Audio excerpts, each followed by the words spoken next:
বৃষ্টির দিন বা বিকেলবেলা ঝালমুড়ি খেতে কিন্তু দারুণ লাগে।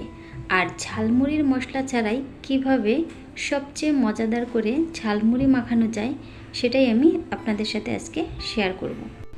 চলুন তাহলে দেখে নেওয়া যাক ঝালমুড়ির রেসিপিটা। ঝালমুড়ি মাখানোর জন্য আমি ছোট সাইজের একটা পেঁয়াজ কুচি করে নিয়েছি, 2টা কাঁচামরিচ কুচি, একটুখানি আদা কুচি, লেবু পাতলা করে কুচি করে নিয়েছি, আর নিয়েছি ধনেপাতা কুচি।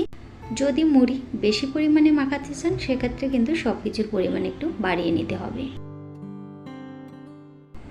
1.5 কাপ মুড়ি নিয়েছি, এর মধ্যে আমি চানাচুর দিয়ে দিলাম। এটা বম্বে সুইটসের চানাচুর, আপনারা যে কোনো চানাচুর ব্যবহার করতে পারেন। এবার চানাচুরের মধ্যে একে একে কুচিয়ে নেওয়া সব কিছু দিয়ে দেব।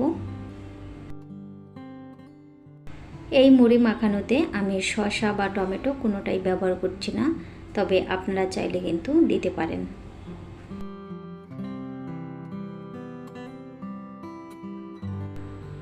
এখন দিয়ে দিচ্ছি মাংসের ঝোল। মাংস রান্নার পরে কিছুটা ঝোল আলাদা করে আমি ডিপ ফ্রিজে সংরক্ষণ করেছিলাম। আপনারাও কিন্তু এভাবে সংরক্ষণ করে রাখতে পারেন। যখন মুড়ি মাখাবেন তখন বের করে একটু গরম করে নিয়ে দিয়ে দেবেন। সামান্য একটু লবণ দিয়ে দিলাম, যেহেতু লবণ কিন্তু মাংসের মশলাতে দেওয়া আছে এর কারণে একটু কম দিতে হবে। সবশেষে দিয়ে দিলাম 2 চামচ সর্ষের তেল। এতে আমি আর কিছুই ব্যবহার করব না।